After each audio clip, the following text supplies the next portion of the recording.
Bien, muy buenas tardes.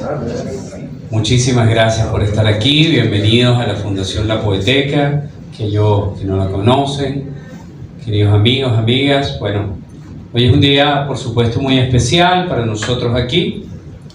En este motivo de celebrar el centenario del nacimiento de Wisława Szymborska, una poeta inmensamente popular, por lo menos en el contexto de el ámbito hispanoamericano. Es muy leída en España, es muy leída en nuestro país, desde la primera edición en español, y ha ido ganándose un camino que para mucha gente ha sido realmente sorprendente, ¿no? Es sorprendente porque Polonia, en especial a la hora de hablar de la poesía, en el siglo XX es una nación singular. Para muchos especialistas, la poesía más alta en Europa, luego de la Segunda Guerra Mundial, es la polaca. No solamente por la cantidad de premios o reconocimientos que puedan tener, sino por la variedad, la versatilidad y, por supuesto, la calidad de su poesía.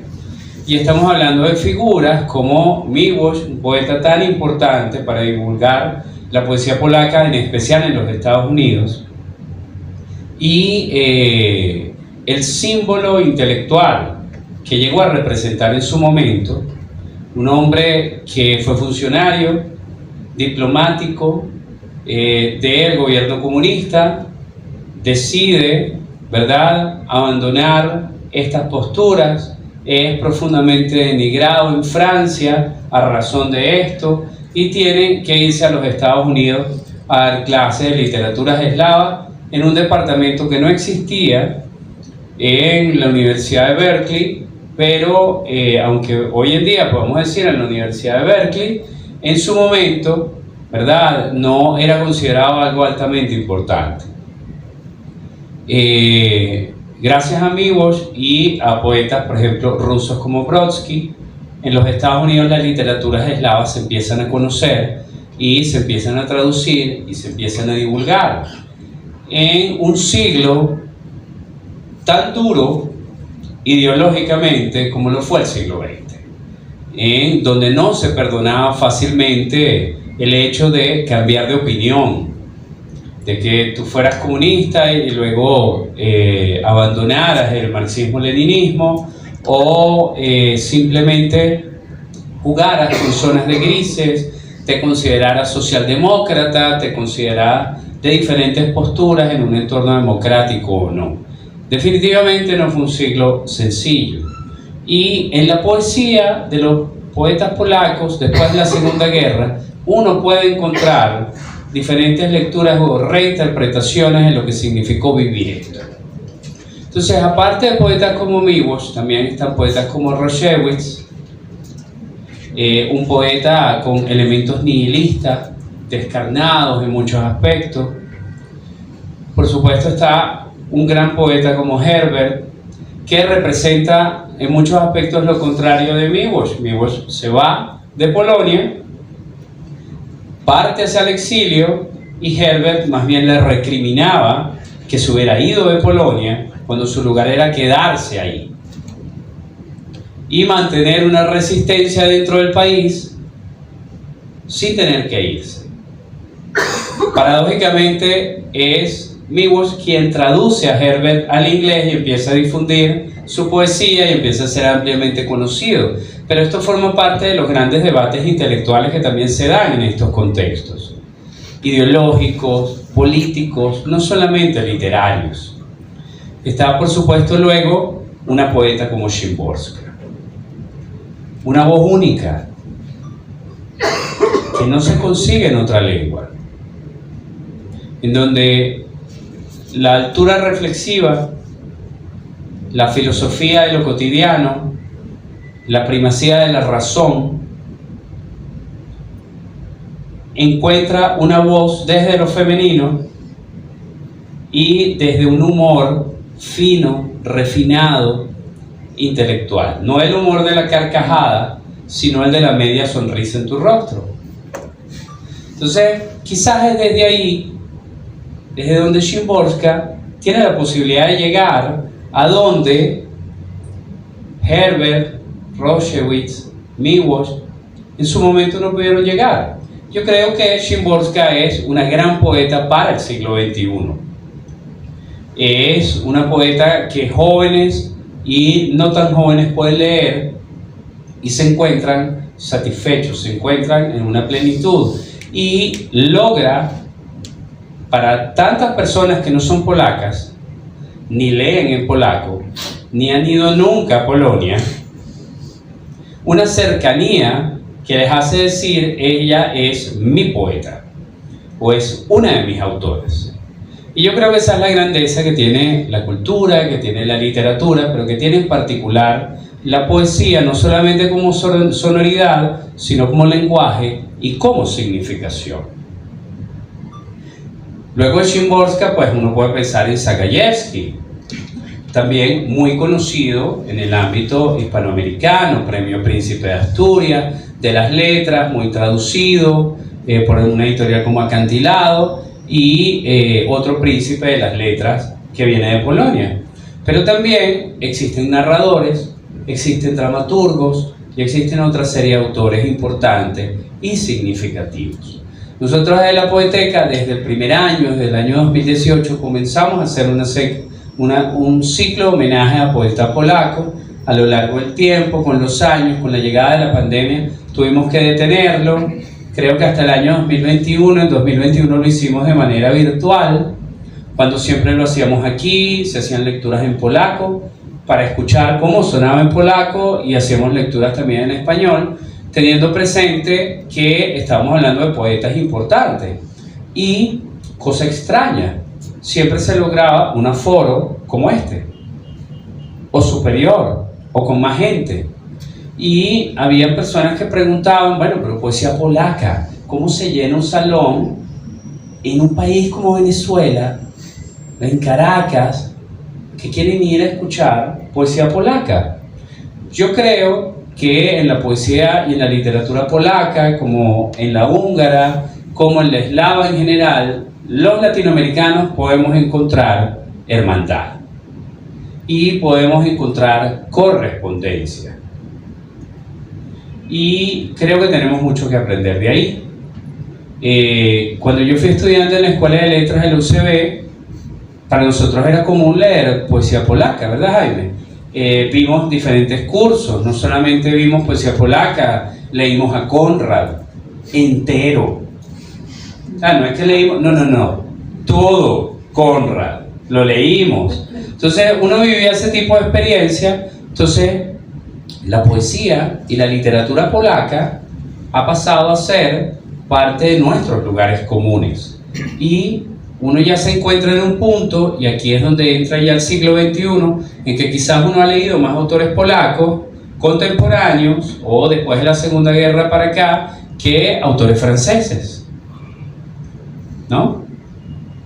O en su momento se leía muchos autores italianos, por ejemplo. Hoy en día, bueno, se lee, pero ya no tanto. Uno hace una lista y uno encuentra una lista superior de autores húngaros, checos, polacos, y eso tiene una razón.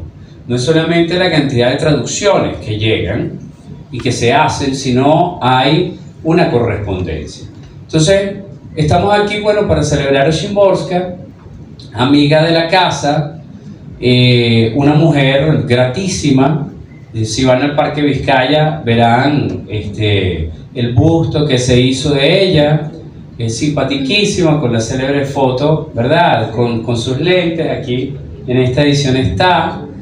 Y Szymborska ha terminado también simbolizando en muchos aspectos la voz de la sabiduría, pero la sabiduría cercana a Atenea, ¿no? Y que viene además de lo femenino, la razón desde lo femenino. Eso está ahí. Y yo creo que escuchar esa voz nos hace bien. Estamos aquí entonces para celebrarla. Vamos a tener una serie de lectores. Va a haber un par de rondas. Si alguien después del público se quiere acercar, aquí hay una edición, la de Hiperión, de las primeras traducciones. pueden acercarse, la pueden leer libremente. Si desde la escuela de polaco tienen algo en polaco que quieran leer, también lo pueden leer, es muy bienvenido. Y bueno, siéntanse en su casa. De verdad, muchísimas gracias por estar acá y espero disfruten muchísimo esta velada. Vamos a comenzar con el señor Carlos Pérez Robaina.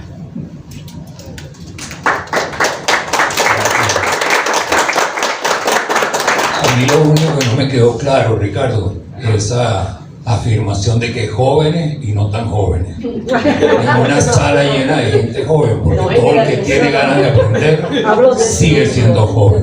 No me doy por aludida. No, nadie se dio por aludido aquí. Y eso me incluye.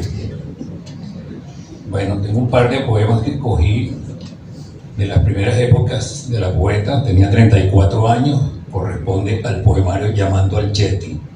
Se llama Naturaleza Muerta con Globo. Y dice: a la hora de morirme, en vez de los recuerdos, solicito el retorno de las cosas perdidas. Que entren por las ventanas y puertas el paraguas, la maleta, los guantes, el abrigo, para que pueda decirte qué me sirve todo esto. Los imperdibles, el peine, ese y aquel, una rosa de papelina, una cuerda, un cuchillo, para que pueda decir no siento pena por nada. Donde quiera que estés, oh llave, procura llegar a tiempo, para que pueda decir es herrumbre, querida, es herrumbre. Caerá una nube de certificados, pases y encuestas, para que pueda decir el pequeño sol se pone. Oh relosa la flote del río, déjate coger entre las manos, para que pueda decir fin es la hora. Aparecerá también un globo raptado por el viento, para que pueda decir aquí no hay niños. Vuela por la ventana abierta, vuela por el ancho mundo, y que alguien exclame ¡ay!, para que pueda llorar.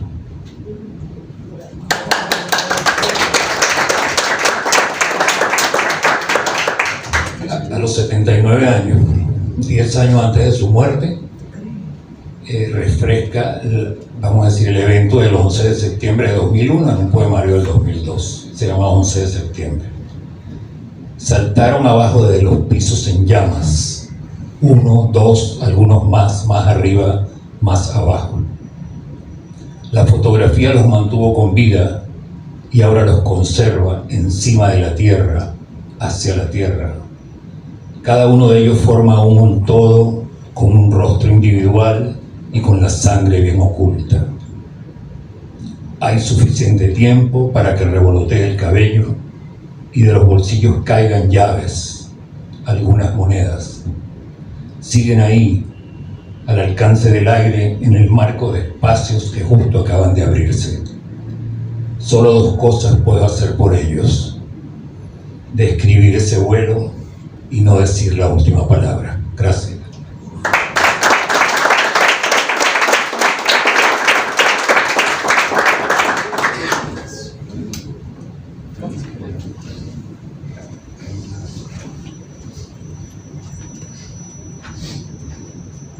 Buenas esperanzas.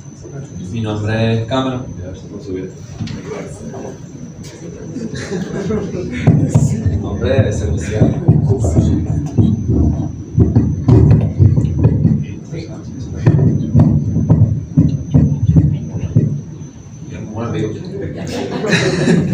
Todavía. No, está bien así. Bueno, yo voy a confiar en una recomendación de Carlos para leer un poema y voy a leer otro, haciéndole también un poco de apoyo a lo que comentaba Ricardo. Yo soy estudiante en letras, estoy empezando recién, me ha tocado leer a Conrad, me ha tocado leer, y me disculpan que no se puede decir a mis lados, no sé decirlo, lo siento. Y de hecho, uno de los poemas que voy a leer fue un poema que vimos en una materia que se llama Literatura y Vida, y el profesor nos lo presentó como introducción para hacernos ver. Entonces, bueno. A algunos les gusta la poesía, a algunos, es decir, no a todos, ni siquiera a la mayoría, sino a los menos, sin contar las escuelas donde es de rigor. ni a los mismos poetas. Serán 2 por cada 1000 personas. Les gusta, como también les gusta la sopa de caldo, como les gustan los cumplidos y el color azul, como les gusta la vieja bufanda, como les gusta salirse con la suya, como les gusta acariciar al perro. La poesía. Pero, ¿qué es la poesía? Más de una vacilante respuesta se ha dado a esta pregunta. Y yo no sé, y sigo sin saber, y a esto me aferro, como una barandilla salvadora.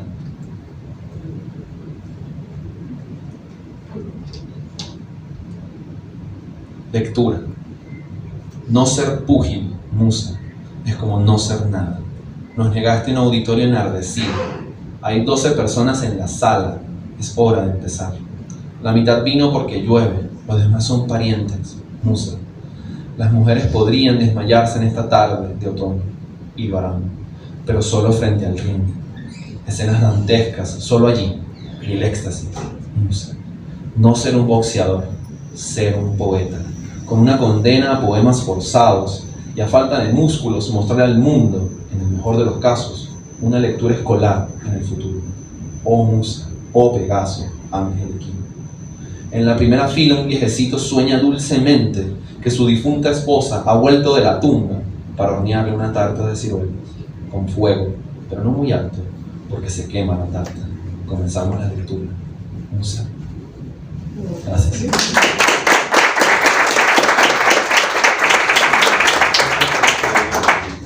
Yo que soy bajito.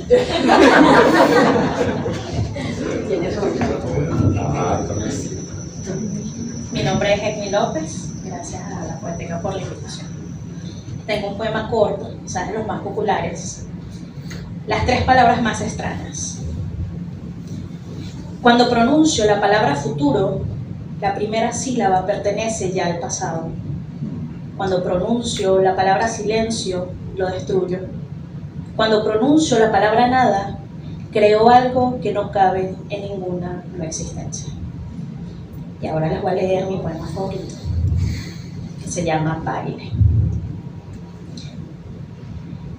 Mientras no se sepa aún algo seguro, pues no nos llegan todavía señales, mientras la Tierra siga siendo diferente a los planetas hasta ahora cercanos y lejanos, mientras no se diga ni se escuche nada sobre otras hierbas honradas en el viento, sobre otros árboles ceñidos por coronas, sobre otros animales comprobados como aquí, mientras no haya un eco, además del nativo, que sea capaz de cortar palabras, mientras no haya noticia de peores o mejores Mozarts, Edisons, Platones, mientras nuestros crímenes puedan rivalizar solo entre sí, mientras nuestra bondad siga sin pertenecer a nada y siendo excepcional hasta en su imperfección, mientras nuestras cabezas llenas de ilusiones se consideren las únicas cabezas llenas de ilusiones, mientras solo desde la bóveda de nuestras bocas pueda ponerse un grito en el cielo, sintámonos huéspedes de este refugio, distinguidos y extraordinarios. Bailemos al son de la banda local y hagamos como si este fuera el baile de los bailes. No sé si para otros, para mí esto es del todo suficiente para ser feliz e infeliz. Un rincón modesto en el que las estrellas den las buenas noches y hacia el que parpadeen sin ningún significado.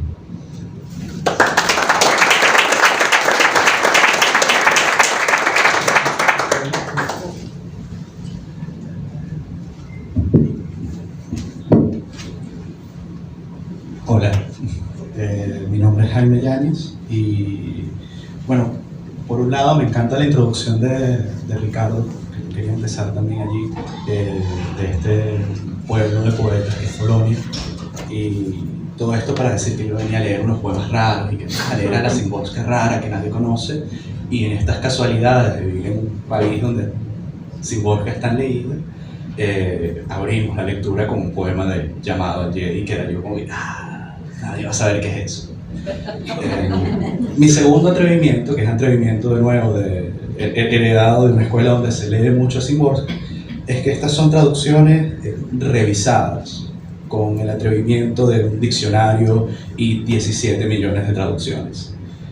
Son 2 poemas de Llamado al Jedi, que es del 57, si mal no recuerdo, uno corto y uno más largo. Vamos a empezar. El primero se llama Los dos monos de Bruegel. Así es como se ve mi gran sueño sobre los exámenes finales. Dos monos encadenados están sentados en la ventana. Detrás de ellos el cielo revolotea y el mar se baña. Es un examen de historia de la humanidad. Yo tartamudeo y me escondo. Uno de los monos, mirándome fijamente, escucha burlón. El otro parece estar durmiendo, pero cuando está claro que no sé qué decir, me sugiere una respuesta haciendo sonar suavemente su cadena.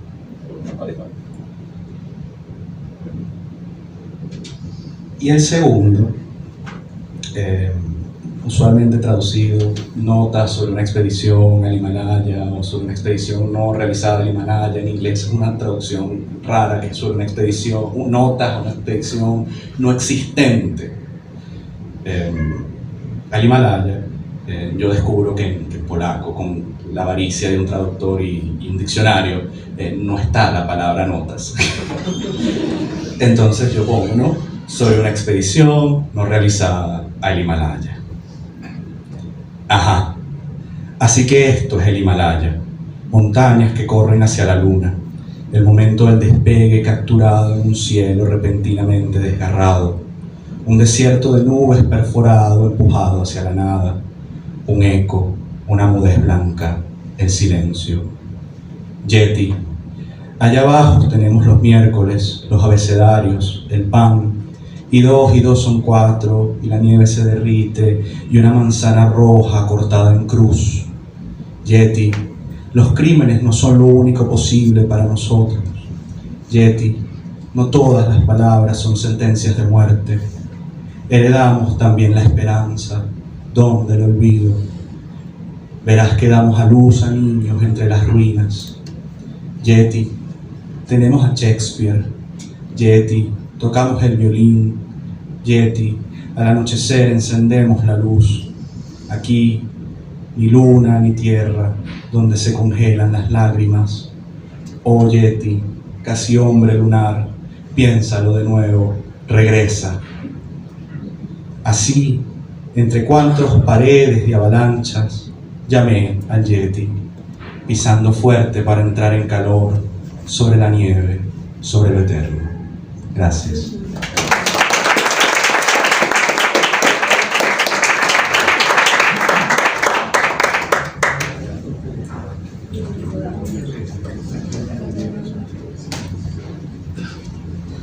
Ahora te voy un poquitico. Gracias. Mi nombre es Jagoda Sepinska. Escogí un solo poema, pero un poquito más largo, por eso uno solo. Titulado Estoy demasiado cerca para que me sueñe. Estoy demasiado cerca para que me sueñe. No vuelo sobre él, no me le escapo para la raíz de los árboles. Estoy demasiado cerca. El pez en la red no canta con mi voz, ni rueda de mi dedo el anillo. Estoy demasiado cerca. La gran casa se incendia sin mí pidiendo ayuda, demasiado cerca, para que suene la campana en mi cabello, demasiado cerca como para poder entrar como invitado frente al que se apartan las paredes. Nunca más volveré a morir tan levemente, tan más allá de mi cuerpo, tan sin saberlo como alguna vez en su sueño. Estoy demasiado cerca, demasiado cerca. Oigo el silbido y veo la reluciente piel de esa palabra inmovilizada en un abrazo.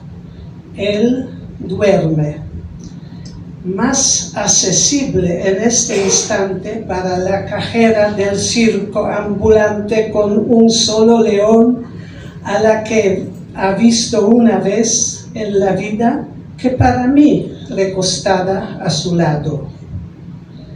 En él crece ahora un valle dorado para ella, encerrado por una montaña nevada en el aire azul. Yo estoy demasiado cerca para caerle del cielo. Mi grito podría ser despertado, pobre, limitada a mi propio personaje, y fui abedul, y fui lagarto, y salía de los tiempos y del atlas cambiando mi piel de color. Y tenía la gracia de esfumarme ante sus sorprendidos ojos, riqueza de riquezas.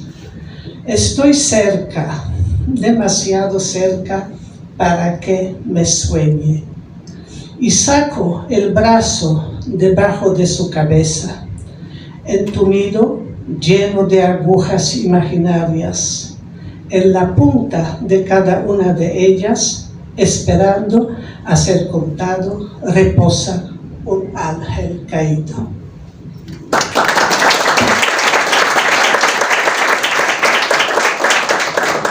Si me permiten, yo creo que solamente para escuchar algo en polaco sería bueno, aunque no van a entender, sí, pero sí me parece que van a entender porque es un poema emblemático.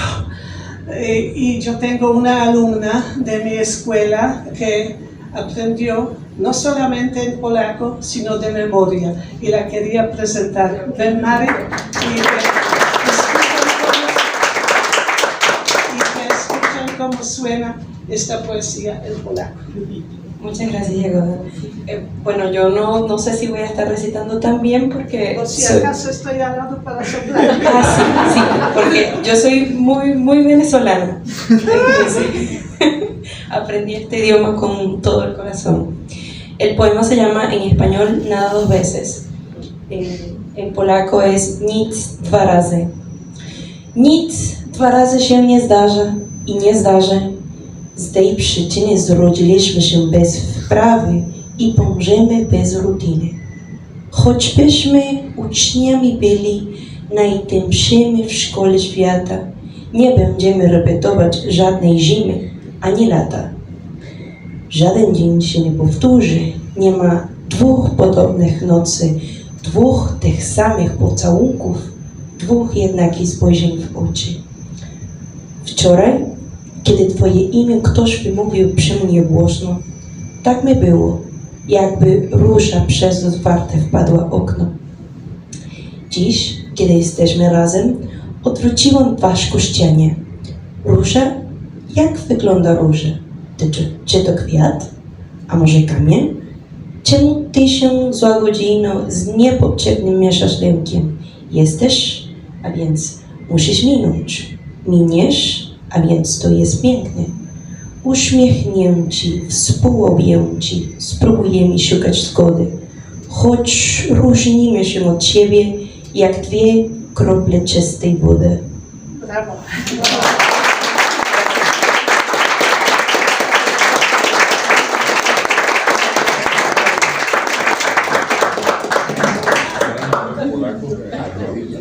Así mismo. ¿Entendieron todo?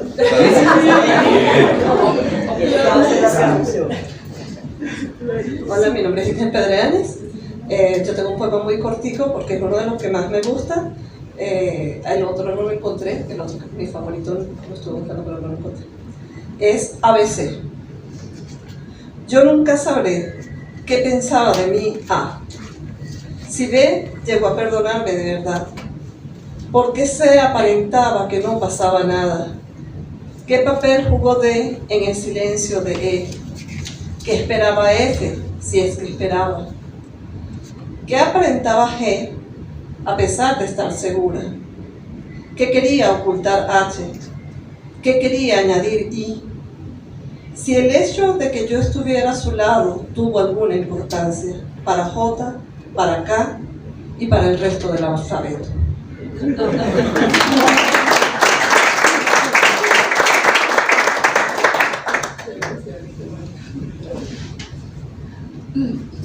Yo voy a leer un poema que recuerdo claramente haberlo leído la primera vez hace 20 y tantos años, en el 2002, algo así.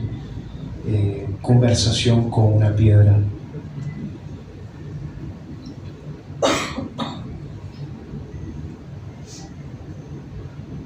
Llamo a la puerta de una piedra. ¿Soy yo? Déjame entrar. Quiero penetrar en tu interior, echar un vistazo, respirarte. Vete, dice la piedra. Estoy herméticamente cerrada, incluso hecha añicos. Sería añicos cerrados. Incluso hecha polvo, sería polvo cerrado. Llamo a la puerta de una piedra. ¿Soy yo? Déjame entrar. Vengo por mera curiosidad. Solo la vida permite satisfacerla. Quisiera pasearme por tu palacio y luego visitar una hoja y una gota de agua. No me queda mucho tiempo. Mi inmortalidad debería mandarte. Soy de piedra, dice la piedra. Imposible perturbar mi seriedad.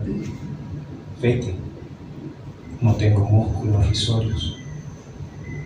Llamo a la puerta de una piedra. Soy yo, déjame entrar. Vengo por mera curiosidad. Me han dicho que encierras salas enormes y vacías, nunca vistas y bellas en vano, mudas, donde nunca han retumbado los pasos de nadie. Confiésalo, ni tú misma lo sabías. Salas enormes y vacías, dice la piedra. Pero no hay espacio disponible. Bellas quizás, pero no para el gusto de tus limitados sentidos. Puedes verme, pero nunca catarme. Mi superficie te da la cara, pero mi interior te vuelve la espalda. Llamo a la puerta de una piedra. Soy yo, déjame entrar.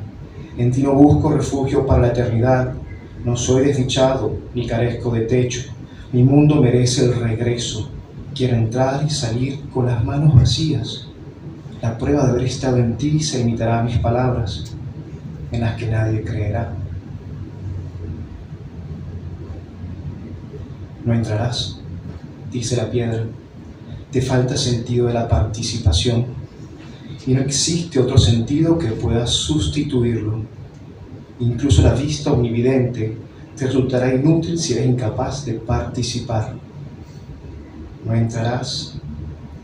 Ese sentido en ti es solo deseo, mero intento, vaga fantasía. Llamo a la puerta de una piedra.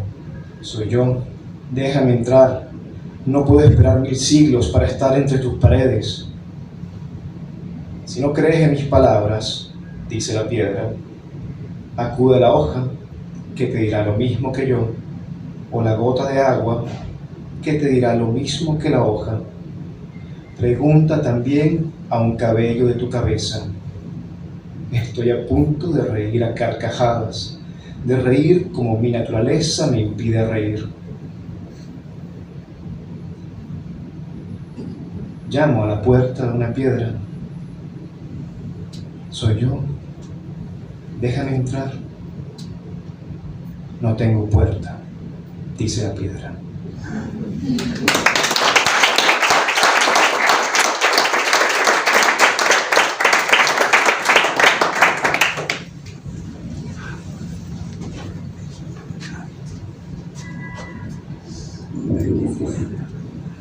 Buenas tardes, mi nombre es Marlis. Un poco difícil para mí escoger uno de tantos poemas, es una de mis poetas preferidas y que me ha acompañado ya desde hace unos cuantos años. Así que escogí dos. Agradecimiento. Debo mucho a quienes no amo. el alivio con que acepto que son más queridos por otro, la alegría de no ser yo el lobo de sus ovejas. Estoy en paz con ellos y en libertad con ellos. Y eso el amor ni puede darlo ni sabe tomarlo. No los espero en ir y venir de la ventana a la puerta. Paciente, casi como un reloj de sol, entiendo lo que el amor no entiende. Perdono lo que el amor jamás perdonaría.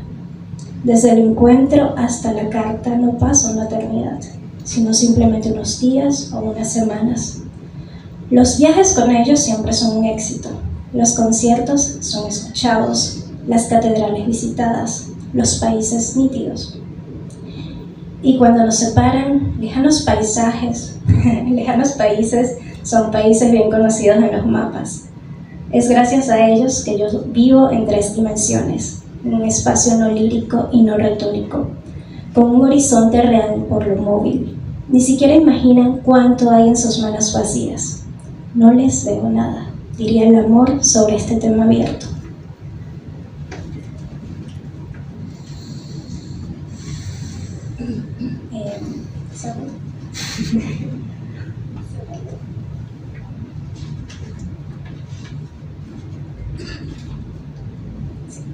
Y ahora voy a leer Primer Amor. Dicen que el primero es el más importante. Eso es muy romántico, pero no en mi caso. Algo entre nosotros hubo y no hubo. Sucedió y tuvo su efecto. No me tiemblan las manos cuando encuentro pequeños recuerdos y un fajo de cartas atadas con una cuerda, si al menos fuera una cinta. Nuestro único encuentro tras los años fue una conversación de 2 sillas junto a una fría mesita.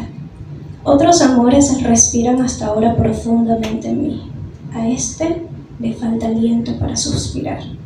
Y sin embargo, justo así, como es, puede algo que los otros no pueden todavía, no recordado, ni siquiera soñado.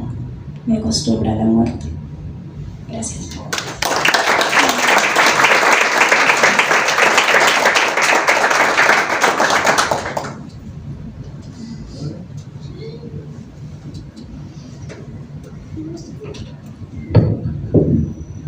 Buenas tardes, soy Leonardo, soy bibliotecario. En el río de Heráclito. En el río de Heráclito, el pez pesca al pez. El pez corta el pez con el filo de un pez. El pez construye un pez, el pez vive en el pez. El pez escapa del sitiado pez. En el río de Heráclito, el pez ama al pez. Tus ojos, le dice, resplandecen como peces en el cielo. Quiero nadar hacia un mar compartido, contigo, la más bella del cardumen. En el río de Heráclito, el pez inventa al pez de peces. El pez se arrodilla ante el pez canta al pez. Le pide al pez un nadar más ligero. En el río de Heráclito, yo, pez claro, pez distinto, aunque sea del pez árbol, del pez piedra, escribo por momentos pececillos sobre escamas plateadas y por tan corto tiempo que tal vez por eso parpadea en su turbación la oscuridad.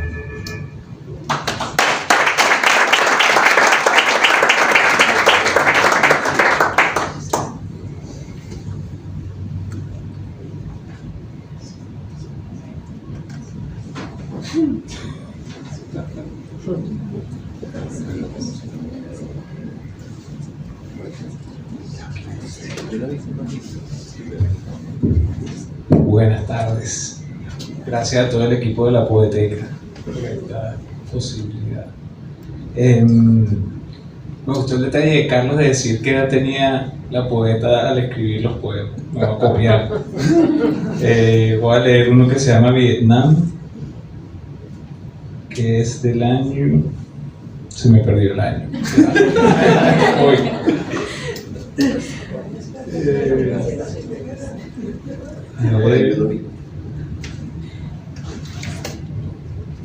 Un segundito.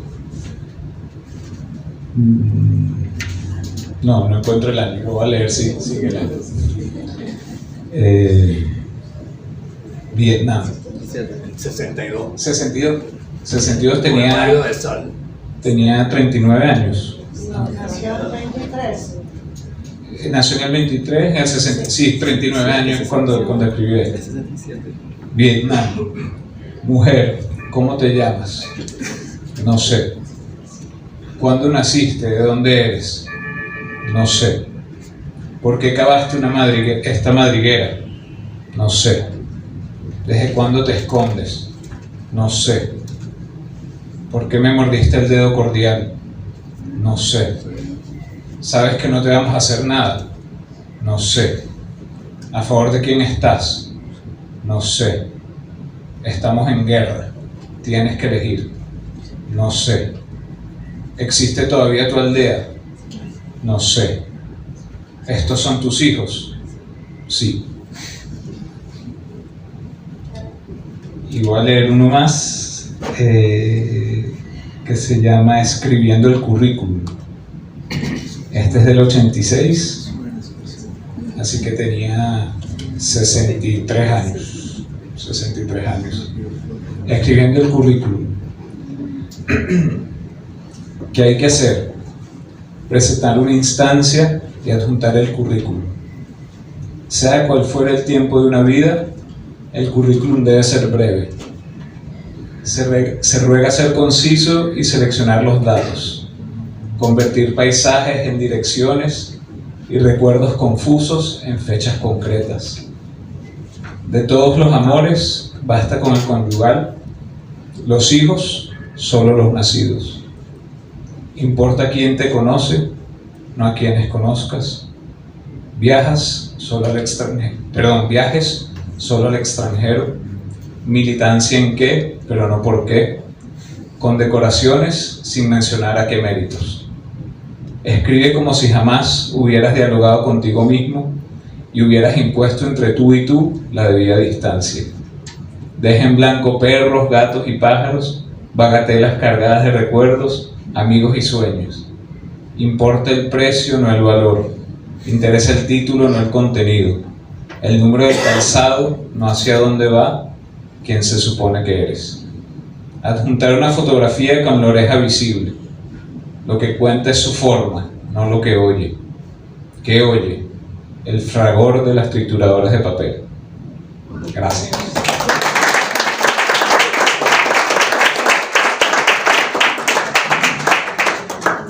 Me atrevo. No, es que, gracias por permitirme leer un poema de Szymborska, uno de los más canónicos, ya escritos en su edad adulta y que trata temas menos ligeros de lo que antes solía ser. Muy conocido en polaco y creo que ustedes también lo conocen. A mí siempre me emociona y quiero leerlo y dedicarlo en este momento a todos los traductores de Szymborska, que ustedes, los que hablan español, tienen muchísima suerte de tener estas traducciones tan maravillosas. Esa es una traducción de Abel Murcia, y ese libro de Abel Murcia y Gerardo Beltrán creo que es como hecho a la perfección. Bien, el poema se llama, es de 93 y se llama Un gato en un piso vacío.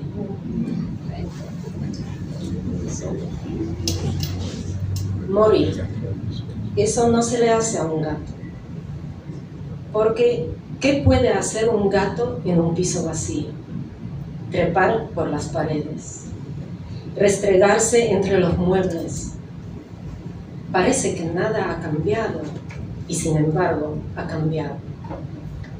Que nada se ha movido, pero está descolocado, y por la noche la lámpara ya no se enciende. Se oyen pasos en la escalera, pero no son esos. La mano que pone el pescado en el plato tampoco es aquella que lo ponía. Hay algo aquí que no empieza a la hora de siempre. Hay algo que no ocurre como debería. Aquí había alguien que estaba y estaba, que de repente se fue e insistentemente no está. Se ha buscado en todos los armarios, se ha recorrido la estantería, se ha husmeado debajo de la alfombra y se ha mirado. Incluso se ha roto la prohibición y se han desparramado los papeles. ¿Qué más se puede hacer? Dormir y esperar. Ya verá cuando regrese, ya verá cuando aparezca. Se va a enterar de que eso no se le puede hacer a un gato. Irá hacia él como si no quisiera, despacito, con las patas muy ofendidas. Y nada de saltos ni maullidos al principio.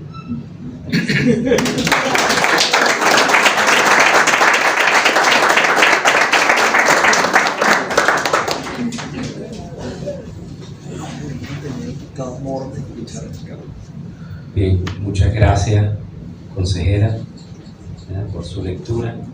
Yo quisiera leer uno y quizás con este cierro, a menos que haya más del público que quiera leer. Jaime, por supuesto. Entonces yo leo este y cerramos contigo. ¿Ok? ¿Sí? Cerrar contigo significa, imagínate, que puedes leer más de uno. No tengo tanta revisión. Ok. La realidad exige. La realidad exige que lo digamos bien claro. La vida sigue su curso. Sucede así en Canás, en Borodino, en los llanos de Kosovo y en Guernica. Hay una gasolinera en una pequeña plaza de Jericó. Hay bancos recién pintados cerca de Vila Hora. Las cartas van y vienen entre Pearl Harbor y Hastings. Pasa un camión de muebles bajo la mirada del león de Queronea y solo un frente atmosférico amenaza los florecientes jardines cercanos a Verdún. Hay tanto de todo que lo que hay de nada queda muy bien cubierto. De los yates de Aquio llega la música y encubierta al sol bailan las parejas. Pasan siempre tantas cosas que seguro que tienen que pasar en todas partes. Donde hay piedra sobre piedra hay un carro de helado cercado por los niños. Donde estaba Hiroshima, de nuevo está Hiroshima, y se siguen produciendo objetos de uso cotidiano. No le faltan encantos a este horroroso mundo, ni tampoco amaneceres para los que merece la pena despertar. En los campos de Masejovich, la hierba es verde, y en la hierba, como pasa en la hierba, la escarcha transparente. Quizá no haya un lugar que no haya sido un campo de batalla. Los aún recordados, los hoy ya olvidados, bosques de abedules y bosques de cedros, nieves y arenas, pantanos irisados y barrancos de negro fracaso, donde en caso de urgencia satisfacemos ahora nuestras necesidades. ¿Qué moraleja sale de todo esto? Parece que ninguna. Lo que de verdad sale es la sangre que se seca rápida y siempre algunos ríos, algunas nubes. En los trágicos desfiladeros, el viento se lleva los sombreros y es inevitable. La imagen nos da risa.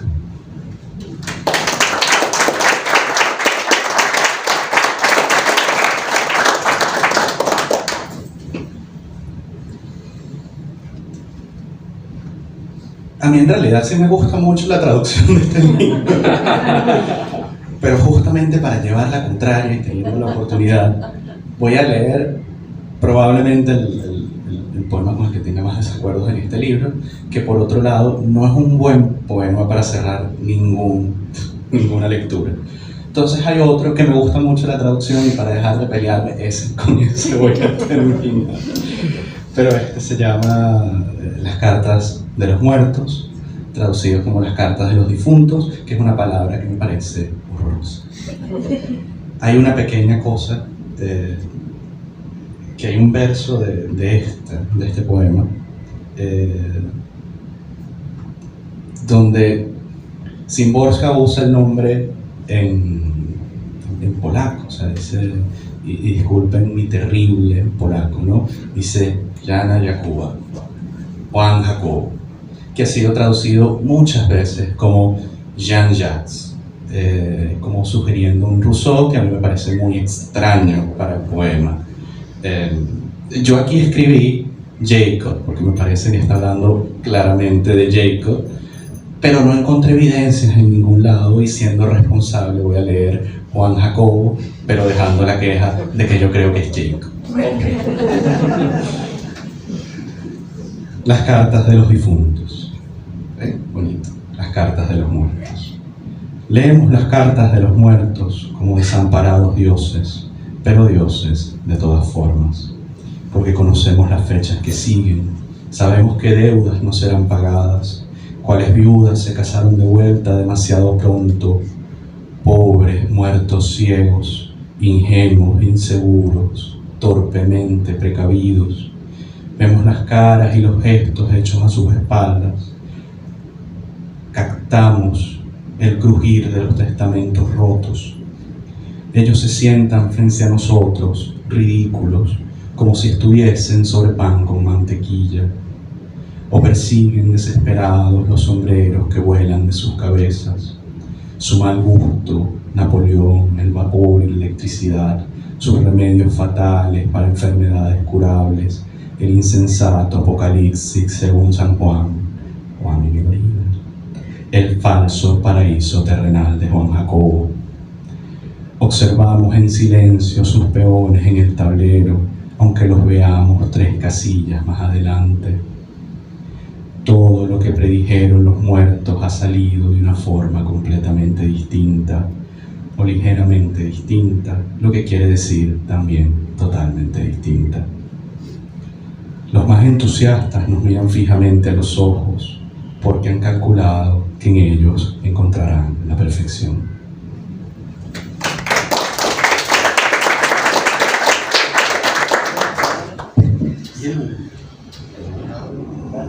Viene regañado, pero Carlos se paró. Viste que no podías leer solo un...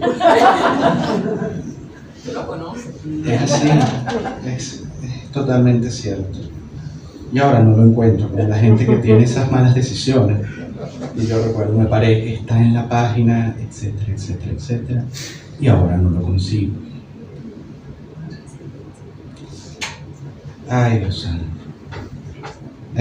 Por eso es que uno tiene que casarse con sus decisiones de verdad y no seguir dándole largas al asunto, ¿no?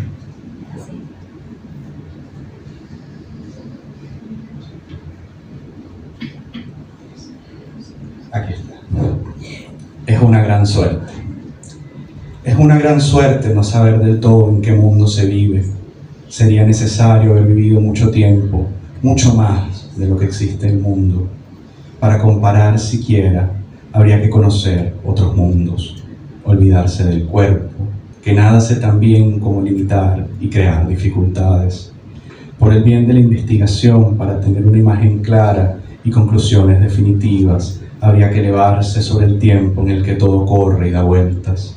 Desde esta perspectiva, adiós para siempre a detalles y episodios.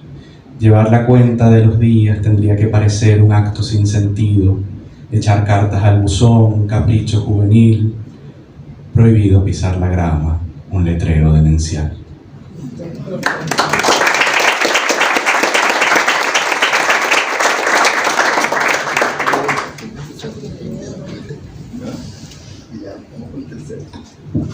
Mario, te toca tú. Mario. Sí, bueno, hablando de alargar las decisiones, yo tengo así como rato desde, no sé, tengo días pensando, ¿leeré? ¿No leeré? Y si leo, ¿qué leo? Es tan difícil escoger 1 o 2 poemas de esta mujer, pero bueno, me decidí por este que es muy conocido y creo que es un buen poema para cerrar, a menos que alguien después se anime a leer. ¿Okay? Fin y principio. Después de cada guerra, alguien tiene que hacer la limpieza. Un mínimo orden no se hará solo. Alguien tiene que apartar los escombros de los caminos para que puedan pasar carros llenos de cadáveres. Alguien tiene que hundirse en el fango y en la ceniza de los muelles, en los muelles de los sofás en las esquirlas de vidrio y en los trapos ensangrentados.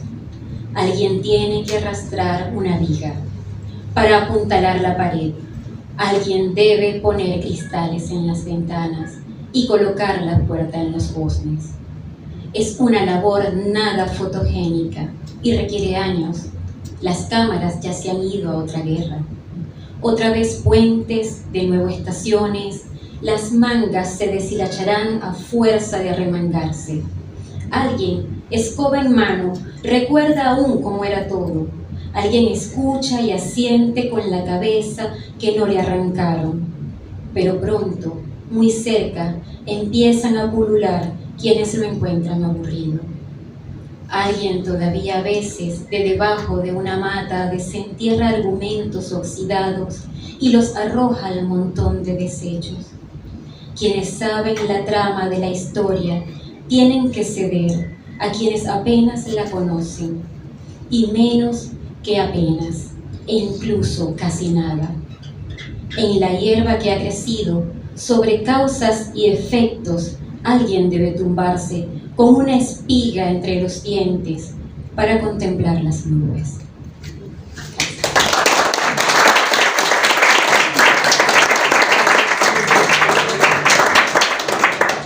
Ricardo, uno más.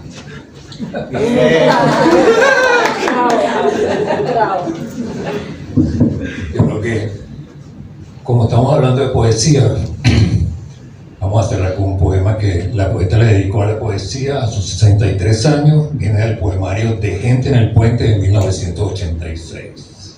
Y dice: miedo escénico. Poetas y escritores. ¿Es así como se dice? Entonces los poetas no son escritores. ¿Qué son? La poesía es de poetas, la prosa es de los escritores. En la prosa puede haber de todo, también poesía, pero en la poesía tiene que haber solo poesía. Según el cartel que la anuncia, con una gran P, con un lazo modernista, inscrita en las cuentas de una lira alada, yo tendría que entrar volando y no andando. ¿Y no sería mejor ir descalza que con estos zapatos baratos, entre taconeos y chirridos, en una torpe sustitución de un ángel? Si al menos mi falda fuera más larga con vuelo, y si no sacara los poemas del bolso sino de la manga, en fiesta, en desfile, en grandes ocasiones, de P a Pa, a B, de A. Allá en el escenario ella acecha una mesita como espiritista con patas doradas, y sobre la mesita humea un candil. De eso se deduce que tendré que leer a la luz de las velas lo que escribí a la luz de una simple bombilla, tic-tac, tac, a máquina, sin preocuparme de antemano si esto es poesía y qué tipo de poesía es. Si es esa en que la prosa está mal vista, si es esa en que está bien vista en prosa, más cuál es la diferencia. Si solo se aprecia en la penumbra sobre la tela de fondo de las cortinas rojas con fleco morado. Gracias.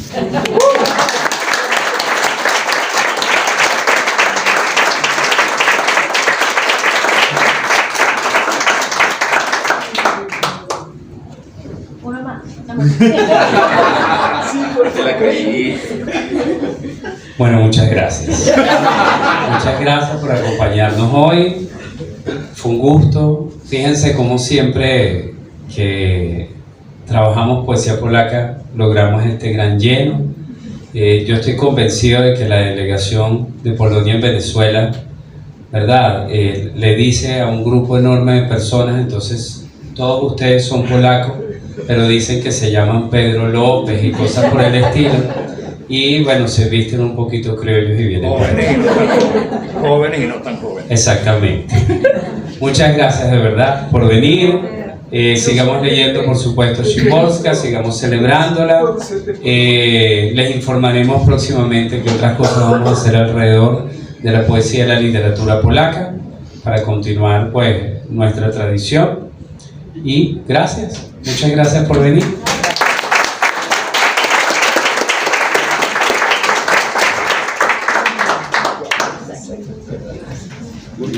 Sí.